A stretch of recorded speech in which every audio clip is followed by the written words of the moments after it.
Hello friends, welcome back to my channel Nexon Classes. Let's start today's video with another important topic, that is accounting terms. तो आज हम जिन accounting terms को discuss करेंगे वो है drawing, discount, फिर उसके बाद rebate, entry, bad debts, insolvent, solvent, entity, turnover, life stock, investment.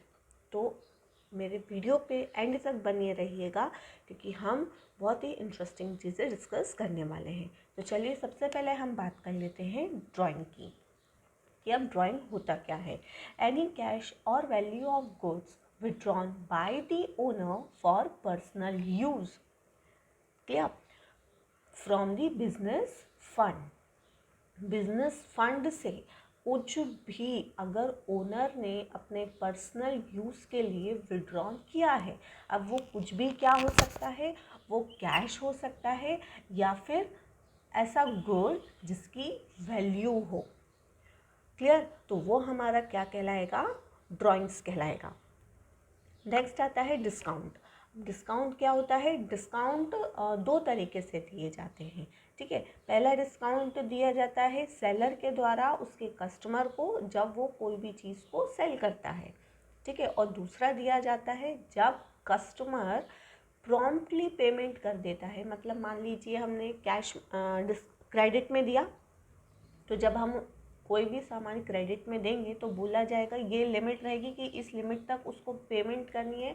अब ये लिमिट के अंदर ही अंदर उसने जब पेमेंट कर दिया होगा, यानी कि प्रॉम्प्टली पेमेंट कर दिया होगा कस्टमर ने, तब जो सेलर रहेगा वो जो डिस्काउंट प्रोवाइड करेगा वो भी डिस्काउंट कहलाएगा, क्लियर। तो ये दो कैटेगरीज में आएंगे। सबसे पहला आएगा ट्रेड डिस्काउंट, दूसरा आएगा कैश डिस्काउंट। अब चलिए बात कर लेते हैं ट्रेड डिस्काउंट की।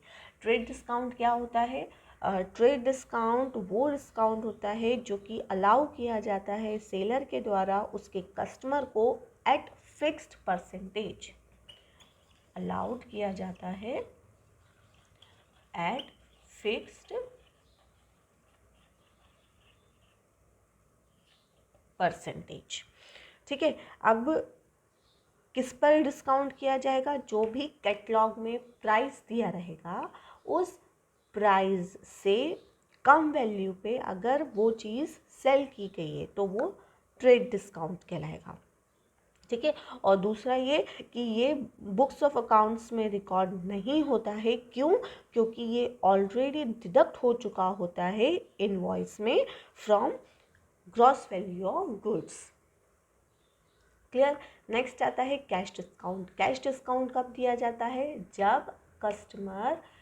जब पार्टी प्रॉम्प्टली पेमेंट कर दे उस कंडीशन में कैश डिस्काउंट दिया जाता है, ठीक है।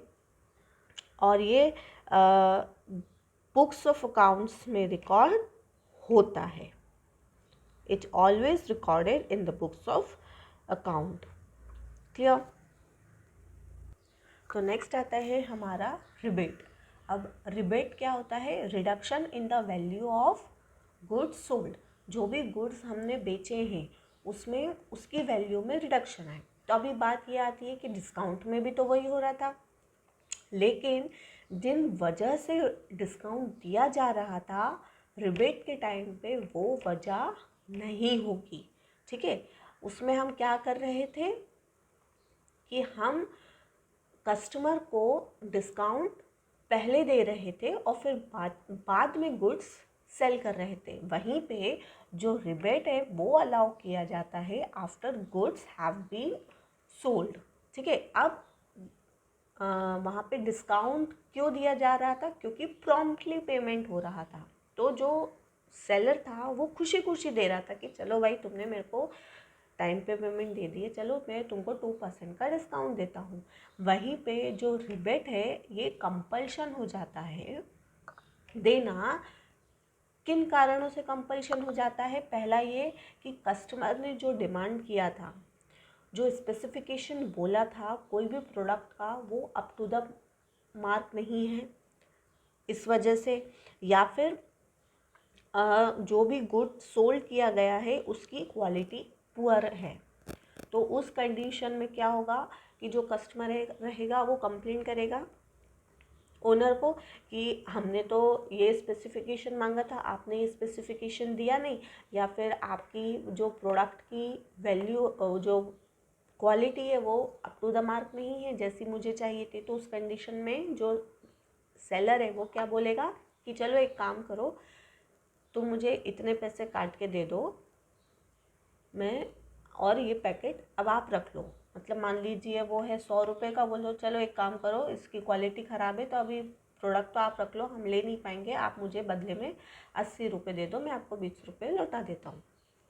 तो ये जो कंडीशन रहेगी वो हमारी रिबेट कहलाएगी। क्लियर। नेक्स्ट आता है बैड डेट्स। बैड डेट क्या होता है? ये एक अमाउंट होती है जो कि इरिकवरेबल होती है।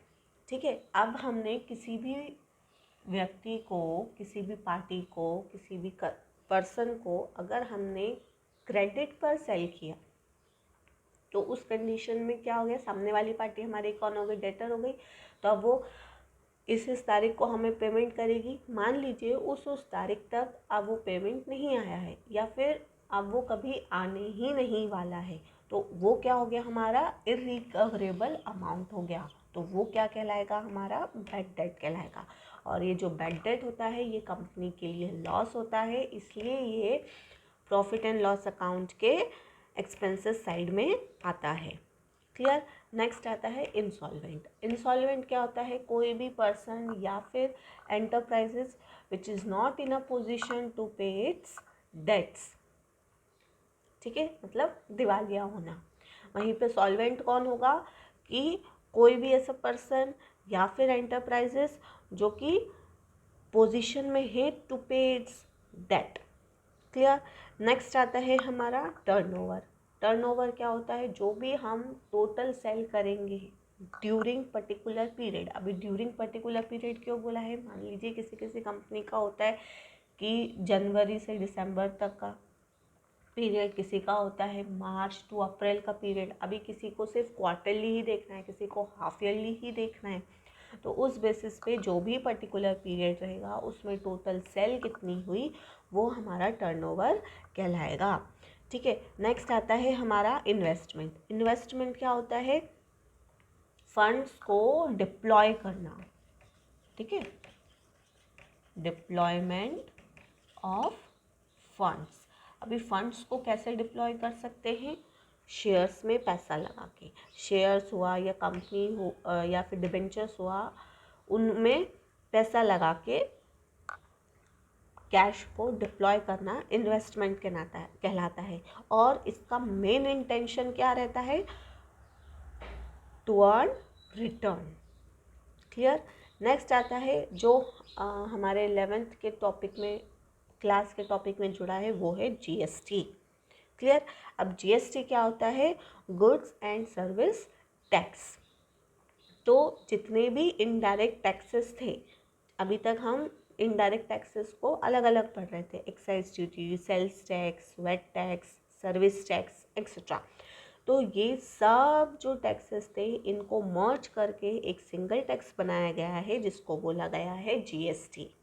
ठीक है। अब ये जो जीएसटी है वो पे किया जाता है, कब किया जाएगा पे? जब कोई भी चीज़ खरीदी जाएगी, कोई भी प्रोडक्ट हम मार्केट से खरीदेंगे तब हम जीएसटी को पे करेंगे। वहीं पे ये कब कलेक्ट किया जाता है? जब कोई भी चीज़ को सेल करेंगे। ठीक है। हम दुकान पे गए, हमने दुकान पे कोई भी एक प्रोडक्ट खरीदा, तो हमने वो प्रोडक्ट जब खरीदा तो हमने जो पेमेंट दिया साथ में काय का पेमेंट किया? जीएसटी का भी पेमेंट किया। क्लियर। अब सामने वाले ने वो पेमेंट के साथ साथ क्या रिसीव किया, क्या कलेक्ट किया? GST. Clear. So that's all for today. If you like my today's video, press the like button and for more videos subscribe to my channel. Next video में हम मिलते हैं एक और नए टॉपिक के साथ। Thank you.